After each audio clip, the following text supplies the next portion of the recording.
Assalamualaikum warahmatullahi wabarakatuh. Baiklah, perkenalkan, saya Indra Effendi Saputra Hasibuan dengan NIM 2521104. Saya dari kampus UIN Muhammad Jamil Jambek Bukit Tinggi, Prodi Pendidikan Teknik Informatika dan Komputer, Fakultas Tarbiyah dan Ilmu Keguruan. Nah, dengan mata kuliah Bahasa Pemrograman 3 yang dipandu oleh dosen ibu kami yaitu Bu Epmi Mayana.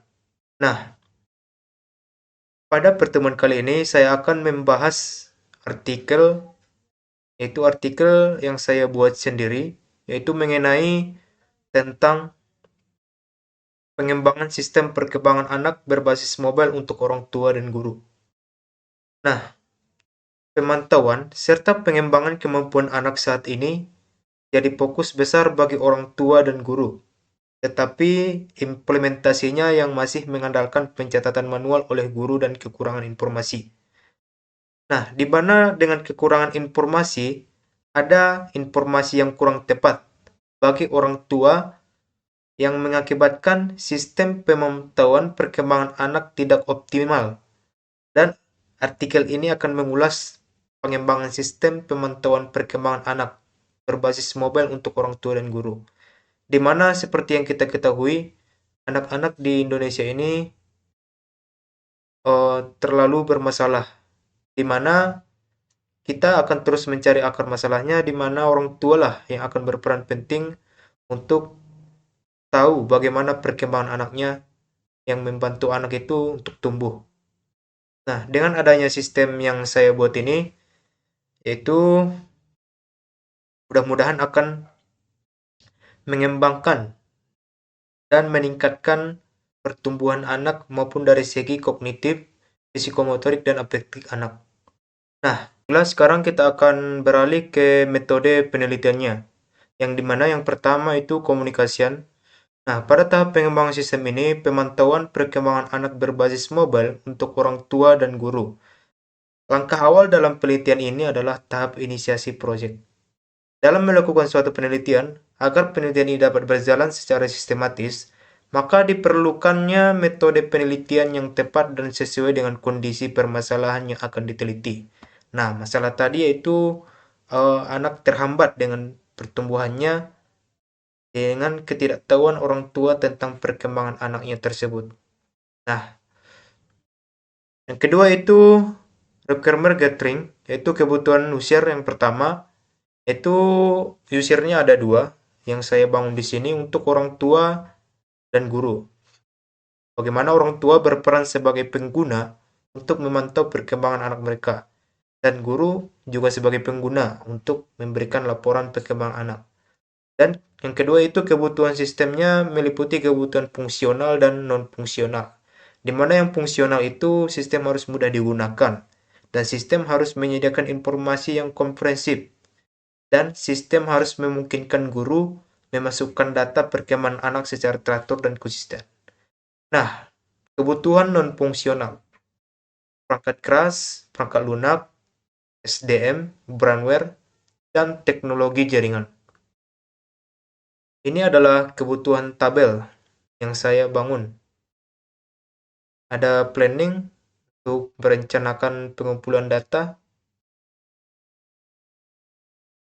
Nah, sekarang ada tahap modeling, yang dimana modeling ini peran aktor, sama seperti yang kita bahas yang sebelumnya, yaitu peran aktor orang tua, di mana ada aktornya orang tua dan guru.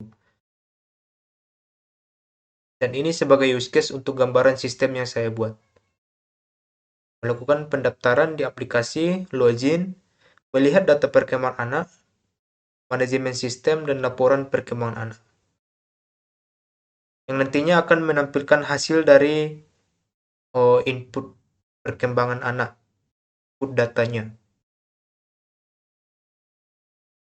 Oke, ini adalah tampilan dari sistem yang saya buat. Langsung saja kita uji coba ke dalam sistemnya langsung ya. Sebelum itu, saya akan memperkenalkan sedikit codingannya dulu ya. Saya menggunakan di Visual Studio Code, di mana di sini di codingan ini saya ada menggunakan Untuk tampilan awal di tampilan awalnya, ini ada selamat datang, ini ada CSS-nya, dan ini adalah teks untuk memperkenalkan sistemnya. Mana ada di sini ada halaman login untuk PHP login yang langsung terhubung ke database. Ada untuk yang belum punya akun kita bisa menggunakan register. Nah, setelah login dan register, barulah boleh kita masuk dulu. Setelah masuk, kita akan ada di sini bisa menggunakan untuk pendataan afektif untuk melihat permasalahan afektif anak. Nah, selain afektif ada juga perkembangan fisik, ada perkembangan kesehatan, kognitif, dan seterusnya sampai yang di bawah.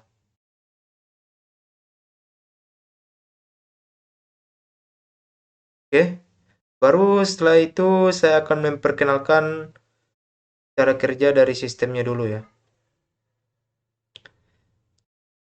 Langsung saja kita ke sistemnya. Kita coba dulu ya.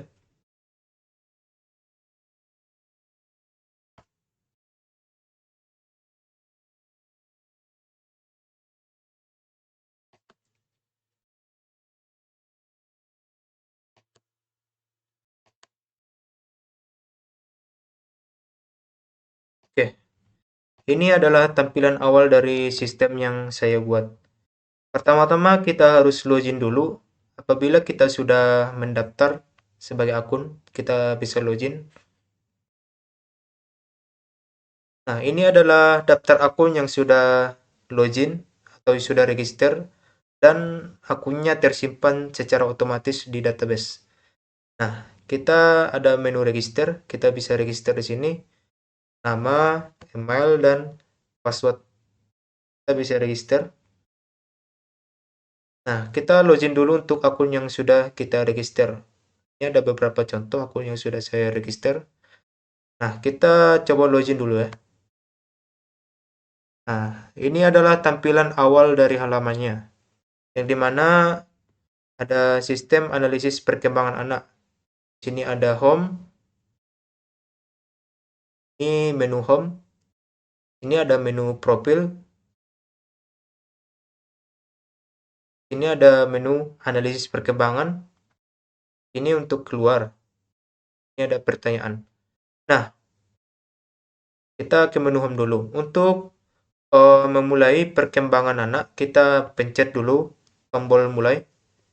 Nah, setelah mulai, kita akan diarahkan ke menu yang dimana ada begitu banyak di sini ya. Ada 10 menu. Nah, yang dimana 10 menu ini nanti kita akan menginputkan data. Nah, apabila anak kita bermasalah di bagian fisik ataupun psikomotor, kita bisa mengklik menu ini. Nah, adapun dengan yang lainnya ada masalah perkembangan sosial, ada masalah perkembangan kesehatan, perkembangan otak, kognitif, perkembangan mental, emosi, perkembangan sikap, kognitif. Ini untuk solusi. Dan ini solusi efektif dan ini solusi motorik. Nah, misalnya kita coba dulu analisis perkembangan kesehatan dulu ya. Nah, di sini ada beberapa pertanyaan yang akan menjawab nanti dan menghasilkan output bagaimana kondisi kesehatan anak kita nantinya yang sudah kita masukkan. Misalnya kan kalau mau kita memasukkan datanya harus jujur, yang dimana untuk membantu sistem ini nantinya akan menyimpulkan seperti apa kesehatan dari gaya hidup sehat kita ataupun anak. Nah, misalnya kita coba isi dulu ya. Apakah anak Anda sering berolahraga atau melakukan aktivitas fisik setiap minggunya? Nah, kita jawab sejujur mungkin ya. Misalnya kita jawab di sini dulu ya. Saya coba isi karena ini pertanyaannya terlalu panjang ya.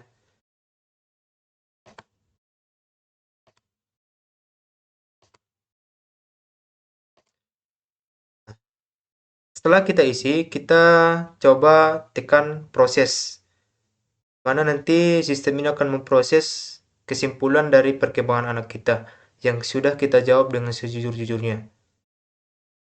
Nah, kita lihat di bawahnya. Nah, hasil analisis gaya hidup sehat anak kita. Kesimpulan, Anda telah menunjukkan kecenderungan gaya hidup sehat.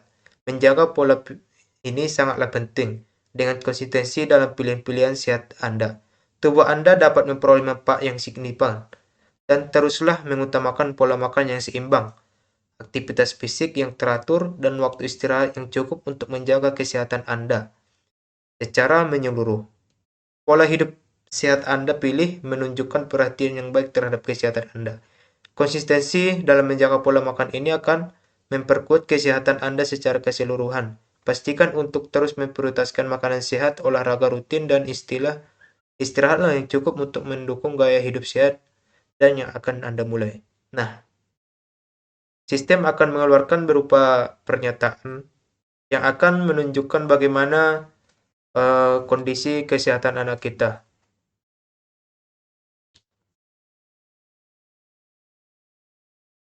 Baik, saya rasa cukup sampai di sini yang dapat saya sampaikan. Mohon maaf bila sistem yang saya buat ini masih dalam tahap pengembangan.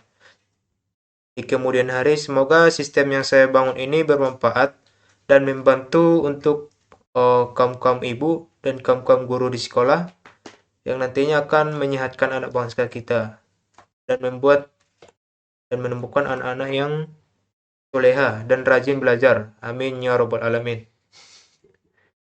Baiklah, saya akhiri video saya kali ini. Wabillahi taufiq wal hidayah. Assalamualaikum warahmatullahi wabarakatuh.